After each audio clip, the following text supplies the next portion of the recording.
அசோகா சாப்பிட சாப்பிட லேயர் லேயரா முந்திரி கடிப்பட்டது. இந்த மாதிரி தவளை வடையெல்லாம் மார்கழி கேன்டீன்ல மட்டும்தாங்க கிடைக்குது. ஜனவரி 1ஆம் தேதியோட சபா கேன்டீன் எல்லாம் முடியுதேன்னு தான்.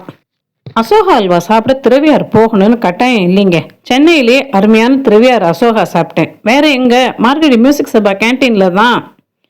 டிடிகேரோட எத்ராஜ் கல்யாண மண்டபத்தில் மோன்பேட்டன் மணியர் சாப்பாட்டு கச்சேரி நடக்குது. ஈவினிங் ஸ்நாக்ஸ் சாப்பிட போனேன். திருவையார் அசோகா சிம்பிளாக இருக்கும், முந்திரி எல்லாம் இருக்காது, ஆனால் டேஸ்ட்டு ரொம்ப எக்ஸலண்ட்டாக இருக்கும். அதே அசோகாவில் நிறைய முந்திரி காஞ்ச திராட்சை எல்லாம் போட்டு ரிச்சாக செஞ்சுருந்தாங்க மோன்பேட்டன் மணியர் மார்கழி கேன்டீனில். அசோகா சாப்பிட சாப்பிட லேயர் லேயராக முந்திரி கடிப்பட்டது. நெய் அளவாக திகட்டாமல் போட்டிருந்தாங்க. திருவையார் அசோகா ரொம்ப சாஃப்டாக இருக்காது, கொஞ்சம் நர நரன்னு தான் இருக்கும். ஏறக்குறைய அதே டெக்ஸ்சரில் தான் இருந்தது இந்த அசோகாவும். 100 கிராம் அசோகா 150 ரூபாய். கால்குலேட் பண்ணி பார்த்தா 1 கிலோ 1500 ரூபாய் வருது. பகல் கொள்ள விலைன்னு சொல்கிறவங்க எல்லாம் ஒரு ஓரமாக போயிடுங்க. ஏன்னா சபா கேன்டீனில் அவ்வளோ கூட்டம். அசோகாக்கு அப்புறமா கரம் ஆனியன் பக்கோடா. சுட சுட பக்கோடா சாப்பிட்ற அனுபவமே தனி தான்.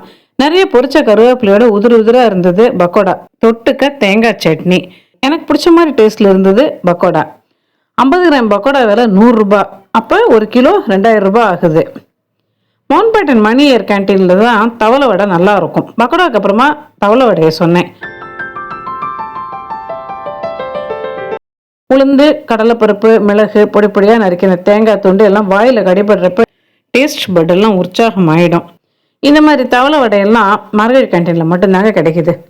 ஒரு தவளை வடை 80 ரூபாய். கடைசியாக ஒரு ஃபில்டர் காஃபி. பட் நான் எதிர்பார்த்த டேஸ்டில் இல்லை. சிக்கரி கொஞ்சம் அதிகம் போல் தெரிஞ்சுது.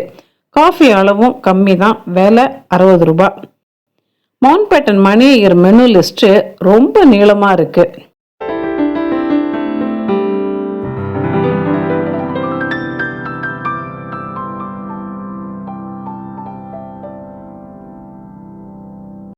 இந்த வெரைட்டியும் சுவையும் தான் இந்த கேன்டீனுக்கு ஃபுட்டிஸ் படையெடுக்க காரணமே.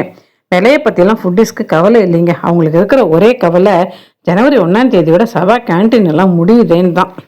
அப்புறம் இன்னும் 1 வருஷம் காத்திருக்கணும்ல.